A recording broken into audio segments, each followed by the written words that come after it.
South India shopping mall, the wedding మంత్ర, సరికొత్త wedding collection, south India shopping mall.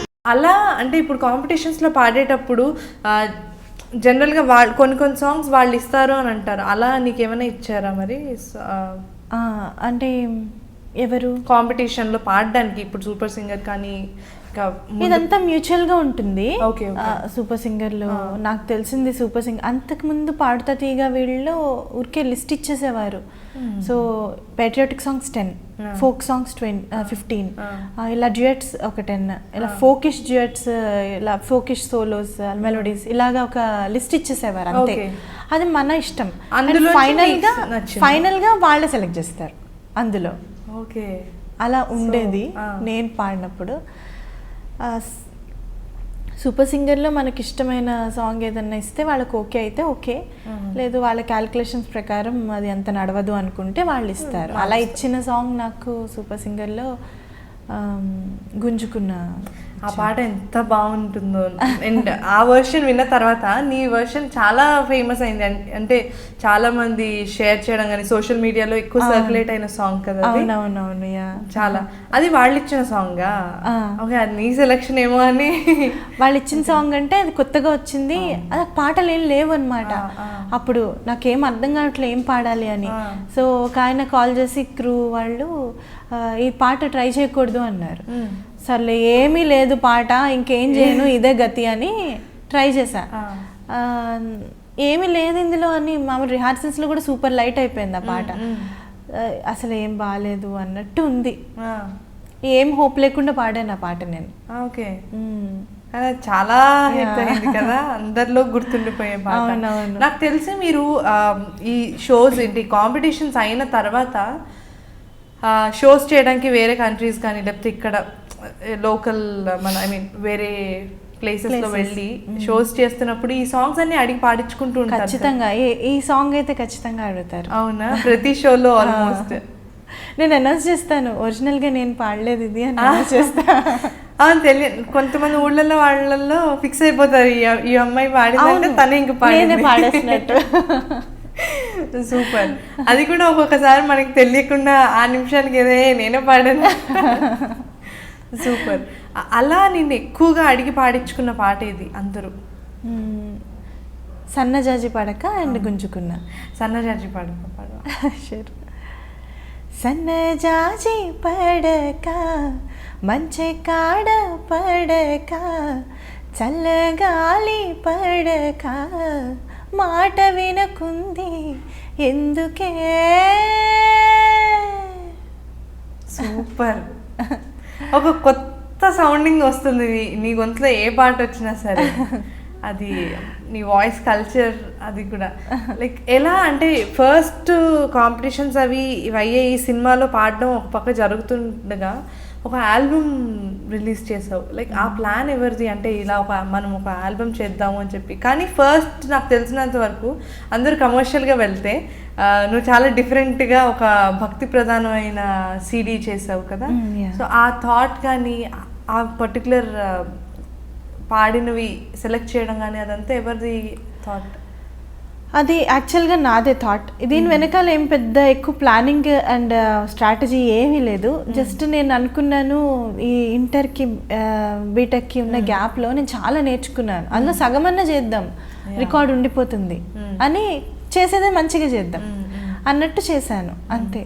Okay, అలా అనుకుని చేసింది అది. ఓకే, దాని కంప్లీట్గా మ్యూజిక్ అంతా చేసింది ఫణినారాయణ గారు. ఆయనే కదా ఒరిజినల్గా చేశారు. సో ఇంకా ఆయనే. ఓకే, దాని ఆడియో లాంచ్కి దానికి కూడా ఆడియో లాంచ్కి బ్రహ్మానందం గారు వచ్చారు, తనికెల్ భరణి గారు, అనంత్ శ్రీరామ్ గారు, శోభారాజ్ గారు, ఇంకా రఘు అని బిజినెస్ మ్యాగ్నెట్, డాడీ ఫ్రెండ్ ఆయన. సో ఆయన వీళ్ళంతా వచ్చారు. చాలా బాగా అయింది. అప్పట్లో అంటే ఆల్బమ్స్ అంటే అప్పుడప్పుడే ఇంకా స్టార్ట్ వచ్చాయి. బట్ దెన్ ఇప్పుడున్న జనరేషన్ మళ్ళీ అలాంటి ఒక ఆల్బమ్ చేస్తోందా అనేలాగా స్టార్ట్ అయింది. అవునవును. దాని తర్వాత మళ్ళీ ఎందుకు ఆల్బమ్స్ చేయడానికి ఎక్కువ ఇంట్రెస్ట్ చూపెట్టలేదు? అంటే ఇండిపెండెంట్ మ్యూజిక్ స్టార్ట్ చేసావు, బట్ ఆల్బమ్ అనేది లేదు కదా. అంటే ఒక సెట్ ఆఫ్ సాంగ్స్ అనేది మళ్ళీ ఎందుకు చేయాలి? సెట్ ఆఫ్ సాంగ్స్ ఇంకా ఎవరు అంత ఎంకరేజింగ్గా లేదు. ఓకే. యా నార్మల్గా అది నేను చేసిన టార్గెట్ చేసిన సెగ్మెంట్ కూడా చాలా రెస్ట్రిక్టెడ్. భక్తి అన్నది ఒక 100%లో not even 8% people are there in, అంటే చాలా తక్కువ అది వినడం. అండ్ తెలుగు అయిపోవడంతో, సంస్కృత్ తెలుగు అయిపోవడంతో ఎక్కువ హిందీ చేస్తుంటే కొంచెం రీచబిలిటీ ఉండేది. సో నేను నేర్చుకున్నది సంస్కృత్ అండ్ తెలుగు అందులోనే కాబట్టి నేను ఇంకా అదే ఈజీ ఉంటుంది నాకు, సో అదే చేశాను. సో ఇప్పుడు నేను ఇండిపెండెంట్ మ్యూజిక్ చేస్తున్నదంతా కూడా కొంచెం డిఫరెంట్గా వీడియోస్ తోటి ప్లాన్ చేస్తున్న. Videos need so much of planning కదా, కరెక్ట్గా మన థాట్కి సింక్ అయ్యే వాళ్ళు కూడా మనకి దొరకాలి టీం. సో అదంతా నేను ఫిగర్ అవుట్ చేసుకుంటున్నా. So I very much support independent music. So దాని గురించి ఐ హ్యావ్ ప్లాన్స్. అలా మధ్యలో అంటే పెళ్ళి ఎప్పుడైంది? 2011. అంటే ఎంబీఏ అయిపోయిన తర్వాత అయిపోయాక. మరి మీరు లవ్ మ్యారేజ్ అరేంజ్డ్ మ్యారేజ్? అప్పుడే అంటే ఆయన యుఎస్లో ఉంటారు, నువ్వు ఇండియాలో ఉండాలి, సింగింగ్కి మళ్ళీ అప్పుడప్పుడే వస్తున్నాయి కదా ఛాన్సెస్, అవి బ్రేక్ పడిపోతుంది అని ఏం ఆలోచించలేదా? ముందే మాట్లాడుకున్నారా? ఏం ఆలోచించలే నేను. నాకు ఈ సింగింగ్ ఇదంతా పక్కన పెడితే I wanted to live very peaceful life. నాకు చిన్నప్పుడు ఒకటే కోరిక ఏంటంటే, అంటే ఇది చాలా సిల్లీగా ఉండొచ్చు, అందరికీ డ్రీమ్స్ ఉంటాయి కదా, అలాగే నాకు చాలా చిన్న వరల్డ్ అండ్ అది చాలా చిన్న డ్రీమ్ అనమాట. ఓకే, నేను మ్యూజిక్ చిన్నప్పటి నుంచి మ్యూజిక్లో నేను ఉండాలనే, పెద్దయ్యాక కూడా నేను మ్యూజిక్లో ఉండాలి, నేను మంచి ఇన్స్టిట్యూట్ పెట్టి క్లాసెస్ చెప్తూ ఉండాలి, మా ఆయన ఆఫీస్కి వెళ్ళి నాకు పూలు తీసుకురావాలి ఆఫీస్ నుంచి వస్తూ. అంటే ఆ చిన్న డ్రీమ్ కూడా ఇంపాసిబుల్ అయిపోయింది ఈ బిజీ లైఫ్లో. ఎందుకు అంటే యుఎస్లో ఎక్కడ పూలు దొరుకుతాయి, ఆయన వచ్చి నీతో టైం స్పెండ్ చేయడమే, అంతకు మించి ఏముండదు. సో చాలా చిన్న డ్రీమ్ నాది. సో నేను అంత పెద్దగా ఏం ఆలోచించలేవు. సో ఫైనల్లీ ఫుల్ఫిల్ అయిందా లేదా? ఎప్పుడైనా తెచ్చిచ్చారా లేదా? అయ్యయ్యో రవి గారు ఏంటండి ఇలా చేశారు, ఈసారి ఇండియా వచ్చినప్పుడు కొనివ్వండి పోనీ. అప్పుడు ఇక్కడ ఆయనకి పాపం జాబ్ ఉండదు, హాలిడే లీవ్ పెట్టుకుని వస్తారు కదా, అయినా కూడా ఆఫీస్కి వెళ్ళాలి నా డ్రీమ్ ప్రకారం. డ్రీమ్ ఒక రోజు ఫుల్ఫిల్ చేయండి, ఏదో ఒక ఆఫీస్కి వెళ్ళండి, రోజంతా ఉంటుంది, ఈవినింగ్ వచ్చేయండి. అంతలోపు నువ్వు కూడా ఏదో ఒక క్లాస్ చెప్పేసే, శ్రీమతికే చెప్పేపోని. చెప్పేస్తా, ఏముంది మా అమ్మ నాన్న శ్రీమతి ముగ్గురిని కూర్చోబెట్టి చెప్తా. నీ సంగీతం క్లాసు, మీ ఆయన పూలు తెచ్చి ఇవ్వడం, రెండు ఫుల్ఫిల్ అయిపోతాయి. సూపర్.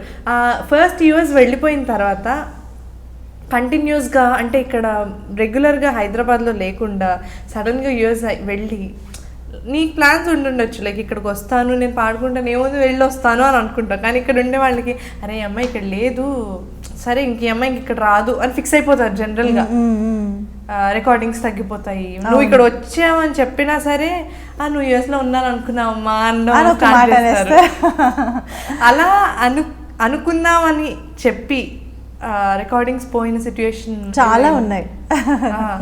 చాలా ఉన్నాయి. నేను ఈవెన్ నేను ఫోన్ తీసుకెళ్తా, ఆఫ్ కోర్స్ అది యాక్టివ్గానే ఉంటుంది, అండ్ కాల్ చేస్తే ఎనీ టైం నా దగ్గరే పెట్టుకుంటా.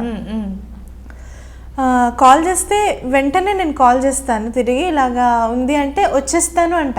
నేను ఎప్పుడు ఓపెన్ పెట్టుకుంటా టికెట్, సో లేకపోతే బుక్ చేసుకోను అనమాట. అక్కడికి వెళ్ళిపోయాక తర్వాత బుక్ చేసుకుంటా. సో వెరీ ఇంపార్టెంట్ రికార్డింగ్ అనుకుంటే నేను టక్కుమని వచ్చేస్తా. అలా చెప్పినా కూడా కొంచెం హెసిటేట్ చేస్తున్నారు, ఇలా వర్కౌట్ అవ్వట్లేదు, కానీ వేరే మెథడ్ ఏదైనా ఆలోచిద్దామని నేను ఇక్కడ స్టూడియో పెట్టాను. ఇంట్లోనే ఒక రూమ్ సెటప్ చేసి, రూమ్లో మొత్తం అంతా ఎక్విప్మెంట్ అక్కడ ఓకే యూఎస్లో. సో అక్కడి నుంచి నాకు పంపిస్తూ ఉంటాను. మొన్న నేను 3 months ఉన్నాను, 3 monthsలో అరౌండ్ 25 రికార్డింగ్స్ పాడాను. సో అక్కడైతే వాళ్ళకైతే ఖచ్చితంగా అవకాశం ఉంది, నా వాయిస్ కావాలి ఖచ్చితంగా అనుకున్న వాళ్ళకైతే అవకాశం ఉంది. వెరీ బిగ్ మ్యూజిక్ డైరెక్టర్స్ ఏమో ప్రిఫర్ చేయరేమో అలాగా ఖచ్చితంగా, కానీ వాళ్ళు కాల్ చేస్తే నేను any time phone call away అని చెప్తూ ఉంటా, జస్ట్ వచ్చేసేయడమే నెక్స్ట్ డే టికెట్ బుక్ చేసుకుని. నాకు అదేం ప్రాబ్లం లేదు. కానీ చిన్న వాళ్ళు అంటే ఇప్పుడిప్పుడే చిన్న ప్రొడ్యూసర్స్ వాళ్ళంతా కూడా ఒకవేళ అవసరమైతే నేను అక్కడ పాడి పంపిస్తానండి, ఇక్కడ ఉన్నప్పుడు నేను చెప్పేస్తాను ఒక మాట, ఇదే నెంబర్ వాట్సాప్లో ఉంది, సో హ్యాపీగా నాకు కాల్ చేయండి, మీకు 1 dayలో పాడి పంపించేస్తాను, మీకు స్టూడియో కాస్ట్ కూడా కలిసిస్తాను. ఆఫర్ అని చెప్తా. సో ఒకటేంటంటే అక్కడ రికార్డ్ చేయడం కొంచెం ఎలా అంటే I'm enjoying it of course, కానీ అది ప్రాసెస్ ఏంటంటే ఒక త్వరగా పడుకుంటే అరౌండ్ 10 o'clock అలా పడుకుని 2 o'clock అలారం పెట్టుకుని లేచి 3 o'clock వరకు వార్మప్ ఎక్సర్సైజ్ చేసి మళ్ళీ 3:30 ఆ టైంకి స్టార్ట్ చేసి 5 కల్లా క్లోజ్ చేసేయాలి. మళ్ళీ అక్కడ మా ఇల్లు రోడ్ మీదకి ఉంటుంది అనమాట, వెహికల్స్ సౌండ్ అది వస్తుంది. ఎంత వాక్స్ గార్డ్ పెట్టుకున్నా కొంచెం డిస్టర్బెన్స్ వస్తుంది అని ఇంకా అలాగైతే మేనేజ్ చేస్తున్నాను. సో ఫుల్ ప్లెడ్జెడ్గా ఇప్పుడు ఈసారి వెళ్ళినప్పుడు ఫుల్ ప్లెడ్జెడ్గా ఒక రూమ్ అంతా నేను ఓన్లీ రికార్డింగ్కి చేద్దాం అనుకుంటున్నాను. కాకపోతే ఇంజనీర్ అండ్ సింగర్ని కూడా నేను అవ్వడం వల్ల మల్టీ టాస్కింగ్ చేయాల్సి వస్తుంది కొంచెం. సౌండ్ ఇంజనీరింగ్ ఎక్కడ నేర్చుకున్నావు? సౌండ్ ఇంజనీరింగ్ ఏం కాదు, నేను జస్ట్ రా ఫైల్స్ పంపించేస్తాను, వాళ్ళు చేసుకుంటారు. నేర్చుకోవాలని ఇష్టం, అక్కడ నేర్చుకోవడానికి నాకు వే దొరకట్లేదు అనమాట. మా బాబు చిన్నవాడితోటి ఆ బాబుని ఎక్కడ స్కూల్లో వేయలేదు ఇంకా సో వేసాక అప్పుడు నాకు టైం కొంచెం దొరుకుతుంది చేసుకోవడానికి. ప్రస్తుతానికి నేను జస్ట్ రా ఫైల్స్ పంపించేస్తున్నా. ఓకే, జస్ట్ బేసిక్స్ ఎలా ఇది చేయాలి అంతే అంతే. ఓకే.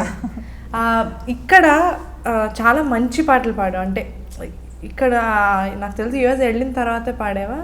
అనూప్ రూబెన్స్ గారికి, మిక్కీ గారికి షటిల్ చేస్తున్నాయి. ఓకే ఓకే, మంచి మంచి పాటలు పాడావు. ఫస్ట్ అనూప్ గారిని ఎలా కలిసావు?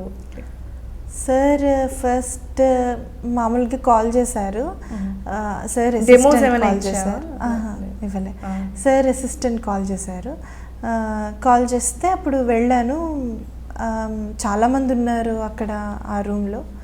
నేను పాడాల్సిన రూమ్కి వెళ్ళి ప్రేమ కావాలి మూవీలో సాంగ్ పాడా. ఈ నిమిషం నిత్యమైపోని ఆ పాట అన్నమాట. సార్ ఒక డిఫరెంట్ స్టైల్లో కావాలి అన్నారు, ఇలా పాడాలి అని చెప్పారు. నేను ఇంకా పాడాను, చాలా కూల్గా ఉంటుంది అంటే. ఆయనకి అంటే నీ గుర్తుంది ఫస్ట్ ఆయనకి పాడినదేంటి సాంగ్? ఇదే ప్రేమ కావాలేనా, ఈ నిమిషం నిత్యం అయిపోయి. ఓకే, దాని తర్వాత మళ్ళీ మంచి నాకు తెలిసి ఒక పాట సుకుమారుల్లో ఒక సోలో పాడాను, కృష్ణుడిది ఒక పాట. అవునవును, యా చాలా బాగుంటుంది ఆ పాట. ఆ పాట ఒక 2 lines పాడు. Yeah sure. మనసులను వేలే, మాటలను వేలే, కనులను వేలే, కలలోను వేలే, తనువే నాట్యం చేసేని, నీ పేరు వింటే తనువే నాట్యం చేసేని. సూపర్. ఈ పాట లైక్ ఒక డాన్స్ వేవీగా వస్తుంది, చాలా బాగుంది, కోలాటం లాగా చాలా బాగుంటుంది. చరణం కూడా భలే మంచి వేరియేషన్స్ ఉంటాయి. తన కన్నయ్య వాడే హో పడగల తద్దింత కాడుగేసి ఆడేవాడే, మనుగడ మధురంగా మార్చే తోడే, తను రాగా తనువుగా రసలీల జగమేల జనమంతా ఆడే వేళ భలే ఉంటుంది, చాలా బాగుంటుంది, చాలా బాగుంటుంది. సూపర్. ఇలా ఇన్ని నువ్వు పాడిన ప్రతి పాట జనానికి రిజిస్టర్ అయ్యి హిట్ అయింది. దాని తర్వాత పెద్దగా ఏంటంటే ఎక్కడ చూసినా అదే పాట ప్లే అవుతూ వచ్చింది అంటే వాన చినుకులు. ఎక్కడికి వెళ్ళినా అదే పాట, ఒక సీజన్ మొత్తం అదే ఉంది. ఇంకా ఇప్పటికీ ఏ షోస్లో చూసినా సరే డాన్స్ అనగానే ఆ పాట ఇది చేస్తారు. అంటే ఒక వెరీ అంజలి అంటే ఒక నేటివిటీ ఎలా ఉంటుందో నీ పాట కూడా ప్లస్ అయింది దానికి. సో మిక్కీ గారికి పాడిన ఫస్ట్ సాంగే వాన చినుకులు. ఆయన ఎలా కలిసారు లేకపోతే ఎలా? ఆయన కూడా పిఏ కాల్ చేశారు, ఓకే అంతే వెళ్ళాను. ఓకే, ఆ పాట లైక్ చాలా పెద్ద ఇది కదా. ఆడియో లాంచ్ లో కూడా సీతమ్మ వాకిట్లో పాడాను. సార్ ప్లే చేస్తూ ఉండగా అన్ప్లగ్డ్ లాగా. అది కంప్లీట్ అంటే ఆయన ఒక నాకు తెలిసి రీసెంట్ గా వచ్చిన దాంట్లో ఏదో ఒక రాసి చెప్పారు కదా, ఆయనకి వర్క్ చేసిన సింగర్స్ అందరి గురించి. ఆయన అసలు ఆసమ్, అసలు అంత టైం తీసుకుని ఆయన ఫీలింగ్స్ అలాగా రాశారంటే చాలా ఎంత ప్లెజర్ అంటే ఆయనతో వర్క్ చేయడం. అలానే బేసిక్గా చాలామంది చెప్తారు ఆయన దగ్గర వర్క్ చేసిన వాళ్ళు ఆయన ఎక్కువ టైం పాడనివ్వరు, లైక్ ఇబ్బంది పెట్టరు, మాక్సిమం 1 hourలోనే ఫినిష్ చేస్తారు, చాలా ఈజీ చేస్తారు సింగర్స్. ఆయనకి ఏం కావాలో కరెక్ట్గా తెలుసు, ఎంత తీసుకోవాలో తెలుసు. సో నువ్వు ఫస్ట్ పాడిన వాన చినుకులు ఎంతసేపు పట్టింది? లైక్ నాకు ఒక 20 minutes అంతేనా? ఓకే, 1/2 hour to 20 minutes అంతే. Okay, super. ఆ పాట ఒకసారి షూర్. అంటే అది ఒరిజినల్ కాదు, ఊరికే ట్రాక్ పాడించారు అనుకునే అంత ఈజీగా అయిపోయింది అనమాట. నచ్చలేదు వీళ్ళకి, పంపించేస్తున్నారు, అబ్బాయి పిల్లని భరించలేకపోతున్నా అని పంపించేస్తున్నారు అనుకున్నా. వాన చినుకులు ఎట్టా తడిపితే ఎట్టాగా ఆగుతుంది వయసే, నీటి చురకలు అట్టా తగిలితే ఎట్టాగా లొంగుతుంది సొగసే. సూపర్. అసలు వెరీ అంటే ఒక నేటివిటీకి చాలా క్లోజ్గా ఉండే సాంగ్ ఇది, ఫోక్. అది అవును. అలానే మళ్ళీ ఆయనకి పాడిన సాంగ్ జగదేక వీర కదా, కేరింతలో, చాలా బాగుంటుంది ఆ పాట. చాలా నాకు చాలా ఇష్టం ఆ పాట. నీకు చాలాసార్లు ఫోన్ చేసినప్పుడు నేను అదే వింటూ ఉంటా, క్వాలిటీ అదే వస్తూ నాకు చాలా ఇష్టం ఆ పాట. ఇంకా మార్చని కూడా మార్చలేము. ఒక్కసారి ఆ సాంగ్ కూడా. జగదేక వీర ధీర చాలేస్తుంది నీ పైన, పనిమాల వెనకాలొస్తే పడిపోతానా నేనైనా, చూపిస్తా నేనెవరు చూపిస్తా, అవకాశమే కాస్త వదలనుగా. సూపర్. ఇది ఇలా ఎన్ని మంచి పాటలు పాడుతున్నావు, బట్ ఒక మ్యూజిషియన్గా ఒక పర్సనల్ లైకింగ్ కానీ లేకపోతే ఒక జానర్ కానీ ఉంటుంది, ఇలాంటి దేంట్లో పాడాలి, ఇప్పటిదాకా మనం పాడలేదు. అలా నీకు ఎక్కువగా ఇంట్రెస్ట్ అనిపించే జానర్ ఏది? నాకు కొంచెం అంటే ఒక సాంగ్ పాడాను రామ్ నారాయణ్ గారికి, పిచ్చిగా నచ్చావని, రీసెంట్గా వస్తుంది. ఆ music director, he's very talented. ఆయనకు పాడాను ఎప్పుడో ఒక 3 years క్రితం పాడాను. ఎంత బాగుంటుందంటే నాకు అంటే ఆ కైండ్ ఆఫ్ మ్యూజిక్ చాలా ఇష్టం అనమాట. అది నా వాయిస్ కింద ఉండదు, నా వాయిస్గా వినిపించడం నాకు ఇష్టం లేదు. ఓకే. సో ఎలా ఉంటుందంటే, ఊరేగే ఊరేగే మనసా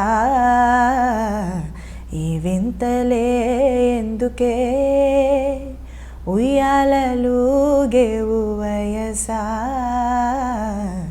ఈ కవింతలే ఎందుకే, కునుకే రాని వింత. అలా ఉంటుంది. అంటే చాలా సోబర్గా బ్యాక్గ్రౌండ్ మ్యూజిక్ లాగా, నాకు అలాంటివి చాలా ఇష్టం అనమాట. మంచి ఫీల్ క్యారీ అయిపోతుంది అంతే. పాట వింటూ ఉంటే ఫీలే ఒక్కటే ప్రొజెక్ట్ అవుతుంది తప్ప సింగర్ ఎవరు పాడారు, ఈ వాయిస్లో ఈ క్రాక్ వచ్చింది, అది వచ్చింది, ఇది వచ్చిందని ఆ రిజిస్టర్ అవ్వదు అనమాట లిజనర్కి. అంత ఫీల్ క్యారీ అయిపోయే సాంగ్స్ నాకు చాలా ఇష్టం. సో అలాంటివి మంచివి నాకు రాలేదు ఇప్పటివరకు అవకాశం. సో నా ఇండిపెండెంట్ మ్యూజిక్లో నేను అలాంటివి చేద్దామని కోరిక. ఓకే.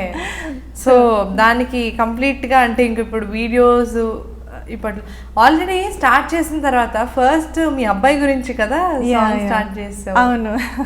ఏంటి దాని టైటిల్? అంజనీయుడు. అంటే చాలా మంది ఇంగ్లీష్లో చదివేటప్పుడు ఆంజనేయుడు అని చదువుతారు తెలుగు వాళ్ళు, తెలుగు తెలియని వాళ్ళు అంజనీయుడు అని చదువుతారు. అంజనీ పుత్రుడు అంజనీయుడు అంటే, ఆంజనేయుడు అన్నా కూడా మా శ్రీమత్ అంటే పేరే ఆంజనేయుడు పేరులో ఇంకొకటి అనమాట. శ్రీమత్ అంటే ఇంకొక పేరు ఆఫ్ ఆంజనేయుడు. సో ఎలాగైనా ఒకటే కదా అర్థం అని ఇంకా ఆంజనేయుడు ఈజ్ బెస్ట్ టైటిల్ అనిపించింది. ఈ టైటిల్ నాకు సజెస్ట్ చేసింది శ్రీమణి గారు. Okay okay. శ్రీమణి గారే ఫస్ట్ సాంగ్ రాశారు, లిరిక్స్ రాశారు. సో అది ఏంటి, చిన్నారి పొన్నారి బంగారు కన్నా అల్లారు ముద్దంటి ఓ బోచి కన్నా ఆ చందమామ దిగి వచ్చినమ్మ నీ మోము రూపాన కన్నా. ఇలా ఉంటుంది. చాలా బాగుంటుంది. అండ్ మనకు తెలియకుండా యూనో ఒక ఇమోషనల్ బాండింగ్ ఉంటుంది కదా, ట్యూన్ లో కూడా అలానే ఉంది. ట్యూన్ లో బాండ్ చాలా ఉంటుంది. కార్తీక్ కొడకండ్ల మ్యూజిక్ చేశారు. తన మ్యూజిక్ నా ఫేవరెట్. ఎంత బాగా చేస్తారంటే తను. సో ప్రస్తుతంకి నా ఆల్బమ్స్ అన్నిటికీ చేసింది, అప్కమింగ్ అండ్ చేసినవి కూడా చేసింది తనే. ఈదిరా భారతం అని తర్వాత ఇంకొకటి చేశాను. అది మన సింగర్స్ అందరు పాడారు, మాక్సిమం అవైలబుల్ ఉన్న వాళ్ళంతా పాడారు. సో అది కూడా ఇప్పుడు అంటే మోదీ ఇది రాకముందు పరిస్థితి ఎలా ఉంది అన్నది చేసామన్నమాట. కానీ ఆల్ ద యంగ్స్టర్స్ భావితరం అంతా ఉన్నాము, ఏమైనా చేంజ్ ఉంటే సపోర్ట్ చేయడానికి అన్నట్టు చేశాను ఆ ఫీల్డ్లో. ఇదిరా ఇదిరా ఇదిరా ఇదిరా ఇదిరా ఇదిరా భారతం, నెక్స్ట్ మేము ఉన్నాం, భావితరం ఉన్నాం అన్నట్టు ఫీల్లో చేసాము. అసలు అనుకోకుండా ఈ వెరీ డ్రాస్టిక్ చేంజ్, అసలు India is gonna be very clean. So planning to do another one. Okay, but